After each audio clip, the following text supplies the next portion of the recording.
Projectile motion. Projectile motion जो है वो हमारे पास ये है कि motion under constant acceleration due to gravity, यानी कि जो मोशन होगी हमारे पास उसमें जो हमारे पास एक्सीलरेशन होगी वो हमारे पास कांस्टेंट होगी, इस वजह से ग्रेविटी की वजह से।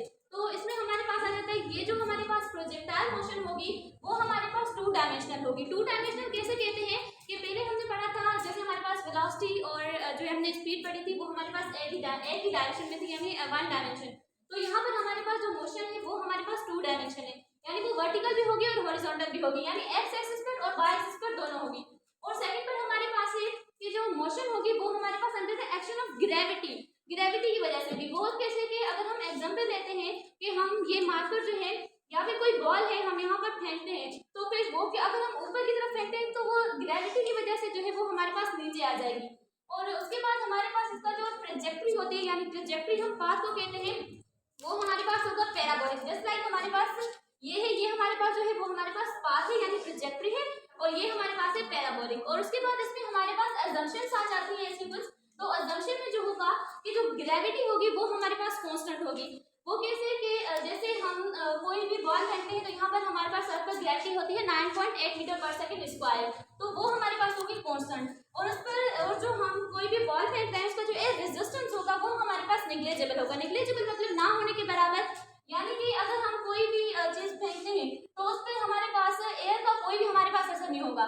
उसके बाद हमारे पास जो रोटेशन ऑफ अर्थ है वो हमारे पास कोई इफेक्ट नहीं करेगा, क्योंकि अर्थ तो हमारे पास रोटेट कर रही है, तो कोई भी हम अगर ऑब्जेक्ट फेंकते हैं तो उस पर कोई उसका असर नहीं होगा। और उसके बाद हमारे पास ये इंडिपेंडेंट होती है साइज पर, शेप पर, हाइट पर, यानी कोई भी चीज जो हमारे पास मोशन में है तो उसकी साइज या शेप या हाइट जो है वो हमारे पास इस पर इंडिपेंडेंट होता है। और उसके बाद हम इस पर आ जाते हैं कि एक हमारे पास होता है लॉन्च पॉइंट और टारगेट पॉइंट।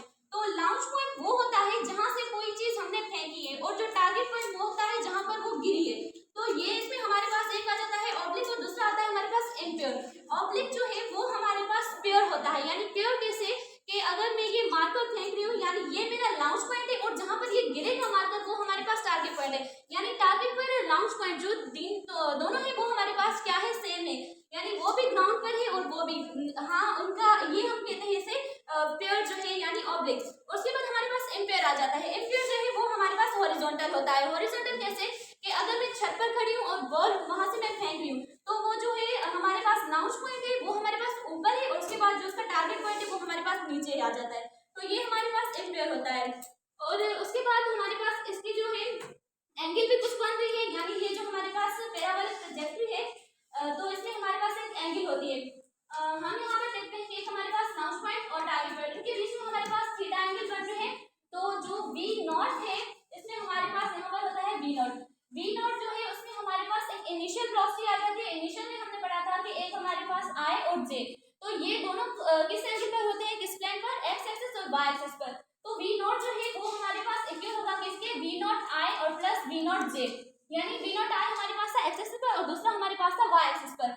अगर हमें V नॉट x एक्सिस मालूम करनी है तो हम क्या करेंगे कि V नॉट x एक्सिस को इक्वल के इस साइड लेकर आएंगे, और उसके बाद V नॉट x एक्सिस पर जो हमारे पास थीटा होती है यानी जो हमारे पास एंगल होती है वो cos थीटा होती है, तो इसलिए हमने यहाँ पर लिखा V नॉट cos थीटा।